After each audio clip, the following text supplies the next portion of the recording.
bonjour.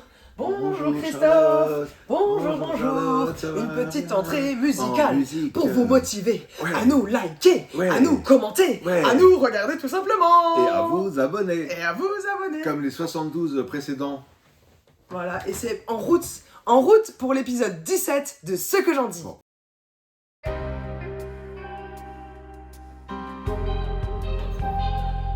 Ouais, allez, c'est moi qui commence. Toi, t'as rien lu de toute façon. Moi j'ai rien lu, Pour mettre là, les choses au je clair. pense qu'il y a 3-4 épisodes où je vais rien lire, on reprendra Ah ouais, après. carrément. Non mais je préfère prévenir que rire parce que c'est à peu près le rythme de... Ouais, c'est vrai. On est à l'épisode 17, j'ai dû lire 3 livres, ça fait à peu près Ok, bon, moi j'ai lu 6 livres. 6 livres. Parlons du premier. Premier livre. Non, 7 avec celui-là. En fait, celui-là, j'en parle juste parce que, comme je suis gentil, mais je l'ai pas lu. J'ai lu juste le début, après, j'ai pas trop aimé. Mais il y a peut-être des gens qui vont aimer. C'est 0 sur 20. Michel Bourdeau qui me l'a donné à lire. C'est un auteur auto-édité. Ok. Donc, c'est l'histoire d'un. D'un œnologue. Non, c'est Ah. justement un type qui rachète un domaine viticole. Et en fait, il est très méchant avec ses ouvriers. Et donc, il est imbuvable. Et Comme finalement, un vin bouchaudé. au bout d'un moment, on retrouve son cadavre. Ah, il faut qu'on le retrouve, devine qui c'est. Mais moi, je suis pas lu jusque-là. Ça a clu Mais en tout cas, ça peut plaire à des gens. 0 sur 20, ça s'appelle, petit jeu de mots, Michel Bourdeau, auto-édité, donc tu trouves ça sur Amazon. Ensuite, je l'ai pas parce que je l'ai lu dans ma liseuse. Dans sa liseuse J'ai pas dit et ma pas à la tablette, j'ai pas tablette. dit Il ma commence à tablette. comprendre. Ma On est tous liseuse. fiers de toi. Ouais, merci beaucoup. Juste pour ça, on met un gros like. Allez, un gros like. Parce qu'il a Donc, dit liseuse et pas tablette, on t'adore. Exactement, ah, merci. Petite de l'amour. C'est de la littérature japonaise. Un Kawaii. roman noir, pas du tout kawaii, roman noir japonais, très noir, s'appelle La Maison Noire. Encore une fois, ça ne s'invente pas. De Yusuke Kishi. Tu es bilingue? Non, mais Ah. alors, ça se trouve, non, parce que si les mecs qui parlent japonais, ils font n'importe quoi. Ça se prononce pas, du tout comme ça. Mais moi, je parle pas japonais, donc voilà, je parle bref. Yusuke Koshi. Kishi. Kishi. Ça, c'est très drôle aussi. Bref, ouais, super bouquin. C'est l'histoire d'un type qui travaille dans les assurances. Assurance automobile ou... Assurance vie. Assurance vie. Ouais, assurance vie. Et donc, il enquête un petit peu sur les morts suspectes et Ouais, tout ça. pour voir s'il mérite l'argent de l'assurance, tout ça. Voilà. Ok. Et en fait, il y a une famille où il y a un gamin de 10 ans qui se retrouve pendu. Ah. Chelou. Après, il y a le papa, il fait un accident de travail, il perd son bras. Ah. Bref, c'est super glauque, c'est super noir vraiment. Ça montre comment les gens, par amour de l'argent, ils sont prêts à aller très très loin. C'est presque horrifique, mais horrifique de réalité, c'est ça, de simplicité. C'est-à-dire, il n'y a pas des scènes compliquées, machin, avec des monstres, Ouais. non. C'est juste la vie de tous les jours, Ouais. mais horrible, quoi. Ok. Waouh.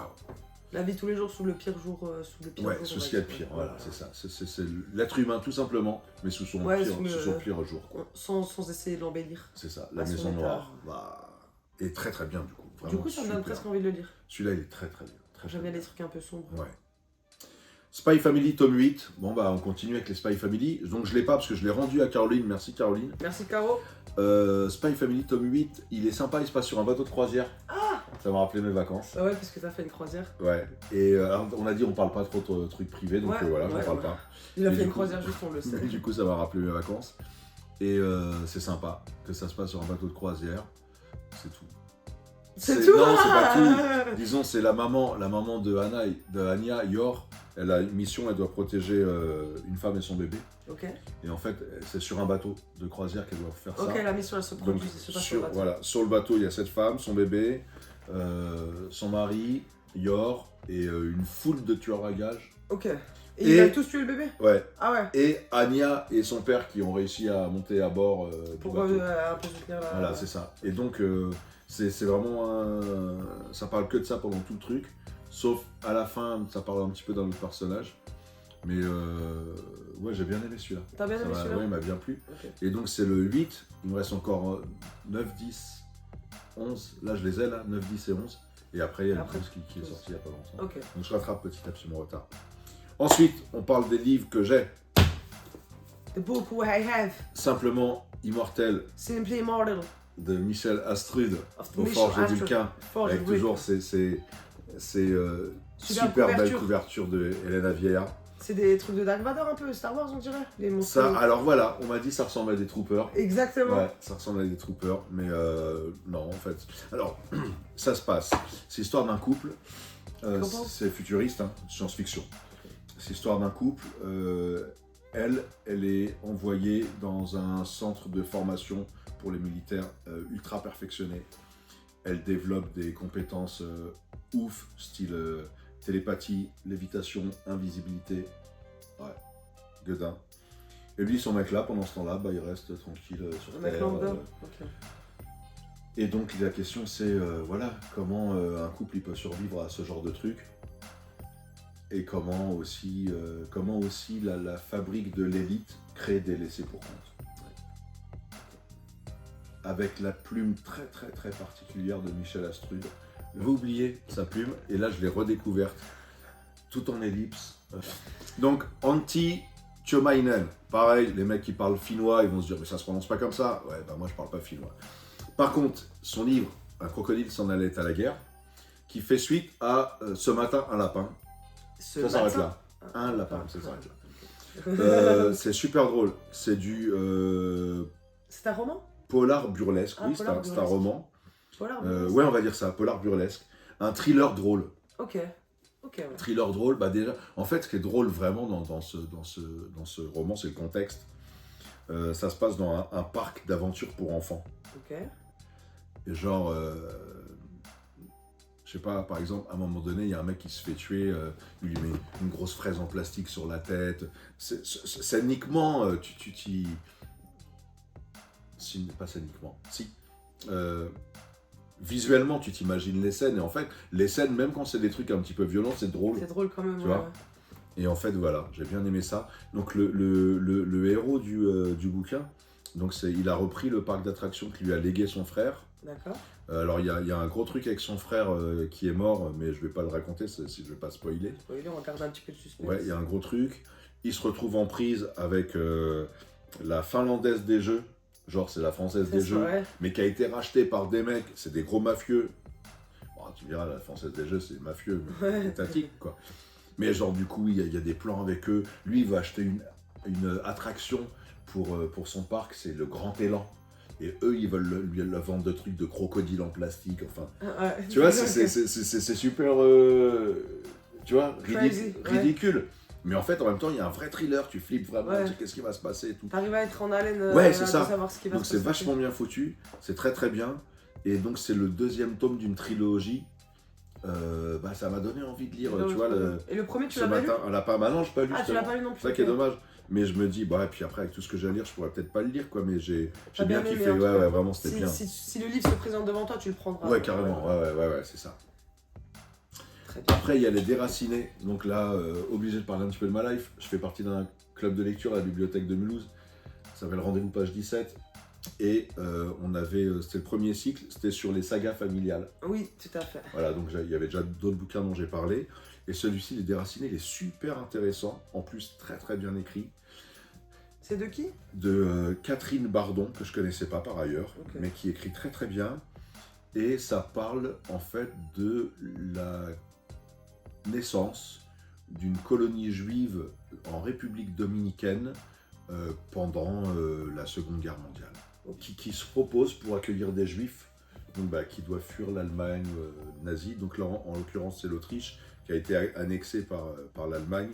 Donc Wilhelm et Alma et d'autres juifs qui quittent le Reich pour finir par se retrouver dans une île tropicale, pour eux qui sont viennois, où il n'y a rien, c'est la nature, ils doivent fonder une colonie. Okay. C'est super intéressant, c'est vraiment très très chouette. C'est un peu long, ça fait plus de 600 pages, mais pour le reste, c'est un bon kiff. Donc là, pareil, ça c'est une tétralogie par contre, 4 volumes, à peu près tous aussi épais les uns que les autres. Et ça c'est le tome 1 ? Ça c'est le tome 1. Et du coup, vous avez prévu de lire les codes, j'imagine ? Non. Non, pas du tout. Mais ça donne envie. Ok, t'as quand même envie, c'est un peu long. Voilà, c'est ça. Mais vraiment bien. Bon, ça date un petit peu, je crois qu'il est sorti en 2018, un truc comme ça. Donc bon, ça va. Ouais, non, mais il est bien, vraiment bien. J'ai beaucoup aimé ça, c'était chouette. Et l'éditeur, c'est Les Escales, j'ai oublié de le préciser tout à l'heure. Ainsi que Les Crocodiles sur la guerre, c'est l'édition Fleuve. Fleuve édition. J'avais dit, ouais. Non, je l'ai vu. C'était écrit sur le... Ah, super. Et le dernier, je l'ai fini là, tout de suite, Il avant a de... fini avant, en ma présence. Voilà. Il m'a dit, permets-tu, Permets-tu, s'il te plaît. s'il te plaît, Charlotte, que je termine mon livre? Je lui ai dit, avec un grand plaisir, père. Ouais. Si et toi, finis ton livre et nous ferons l'épisode 17 de ce que Bon, l'on ça dit s'est qui pas sera passé liké. Exactement comme ça, en fait. T'as dit, oh, je vais fumer mon clip. Mais non, mais Ah, pourquoi bah tu non, racontes j'ai notre dit, vie, Ah, bah voilà, alors bon. Arnaud Friedman, que j'aime beaucoup. Yo Arnaud, bien ou quoi? Ouais. L'amour L'invention d'un d'un père. père. L'invention. L'invention. D'un père. Papa, sache que si je pouvais inventer un père, je l'aurais inventé tel que toi, je n'aurais rien changé. Tu es tellement exceptionnel. Mettons une petite musique exceptionnelle sur cette... La musique c'est douce. super beau. Ah, tu es si beau. Vas-y, Sophie. fais le dernier livre. Là, ils vont se dire, putain, c'était presque bien aujourd'hui, fluide, tout ça. Ils sont obligés de partir en cacahuète. Tu l'as vu la mouche? Non, vas-y, Ok. vas-y. Donc, l'invention d'un père, L'invention d'un c'est père. assez ouf. C'est l'histoire d'un homme qui a certainement, il le dit pas, mais il a certainement un cancer fulgurant. Enfin, on sait que c'est fulgurant, on sait pas que c'est un cancer. Une maladie fulgurante? Ouais, il lui reste quelques mois à vivre. Ok. Et sa femme lui a procuré l'enceinte. Ah, Et donc lui, il a fabriqué de la méthamphétamine. Non. Ah non. Un peu, pas mal la petite. Pas ref. mal la ref, hein. Pas mal la ref. Le synopsis m'a rappelé. Ouais, pas mal la ref. Non, lui, en fait, il se barre un petit peu avant qu'elle accouche. Ah. Il la quitte. Et après, pris de remords, Il tente de revenir. non, il revient et il prend le bébé et il se barre avec le bébé. Ah. Ouais. Dans une cabane au fond des bois. Et là, il est agonisant, il ne reste plus que quelques jours à vivre, mais il veut transmettre quelque chose à sa petite, quoi. Ok. C'est super ouf. Parce que, évidemment, c'est monstrueux de faire ça. Ah oui. Et Mais d'un autre côté, c'est tellement tu dis, compréhensible ah, aussi. Il aime tellement sa fille et tout. Et c'est des chapitres extrêmement courts, où des fois, il y a... Alors le mec est sous morphine, bien sûr, parce qu'il souffre énormément, donc il fait des cauchemars. Pour les gens, quand j'avais pris de morphine, sachez que quand on prend de la morphine, on fait des cauchemars. Donc il fait des cauchemars, il raconte son état, comment il est tout pourri, il raconte les moments avec sa fille, il raconte des trucs qui se passent dans les bois, il revient aussi sur sa relation avec la maman de la petite, etc. Ouais, mais je kiffe. Arnaud Friedman, vraiment, moi je le kiffe de ouf. C'était pas ton premier livre de lui que tu lis? Non, j'avais lu La femme d'après, Okay. que j'avais vraiment aimé beaucoup. C'était un Français? Ouais, il habite à Besançon, il a Ah, il a une ok. librairie à Besançon, il est pas loin, c'est un voisin. Excuse-moi Arnaud, avant j'étais peut-être un petit peu... Bonjour Arnaud. Et vraiment, bah voilà, il m'a filé d'autres livres que j'ai pas encore lus, ou qui sont dans ma pile. Mais là, voilà, la manufacture de livres, l'invention d'un père, Arnaud Friedman, un livre qui a fait un grand bruit, vraiment, ça c'est sûr. Donc voilà, lisez-le, lisez tous ces livres si le cœur vous en dit. Si vous hésitiez, j'espère que je vous ai donné envie de le lire. Si vous n'hésitiez pas... Foncez dans ce que vous aviez choisi au ouais, préalable. c'est ça. Ah, vivez votre vie. Vivez votre vie. Et rêvez vos rêves. Ne croyez pas les gens qui vous disent Live your dreams. live your dreams. Non, Never- ça c'est pas never vrai. say never. Never say never. Never, never enemy. Eh, ça c'est vraiment de la... Allez, ciao, ciao, blague ciao. de boomer. C'était Pourquoi l'épisode 17 de ce que... Quoi? Non, mais c'est tout. Tu voulais dire quelque chose? Non, je veux dire abonnez-vous. Vas-y, dis-leur. Abonnez-vous. Et c'était l'épisode 17 de ce que j'en dis. Abonnez-vous. Et aussi, Et likez. mettez un like et commentez. Likez. Dites-nous Et si commentez. c'était bien ou pas. Ouais, Dites-nous, voilà. est-ce que... Ouais, les trucs comme ça, vraiment stylés. Et Ou genre... partagez, ah oui, partagez Ah aussi. ouais, vous partagez sur Partagez à sur des tous vos amis. réseaux. Si vous aimez pas cet épisode, vous dites, mais c'est vraiment de la La merde, merde. ce truc. Regarde Vous à quel partagez point à c'est des de la gens que merde. vous aimez pas. Mais regarde, Vous leur dites, regarde, comme comment toi, c'est c'est comme nul. toi, ces C'est comme trucs-là, toi. c'est nul comme toi. T'es un génie. Parce que, en fait, vous n'avez pas beaucoup d'amis, mais vous avez beaucoup de gens que vous aimez pas. On vous connaît. Bah, tous ces gens que vous aimez pas, envoyez-leur le truc là. Dites, ouais, c'est comme toi, c'est nul. Gardez Regarde, votre ça, c'est nul. Ils sont comme toi, ils sont nuls, ces gens. Super, merci, on compte sur vous, les gars.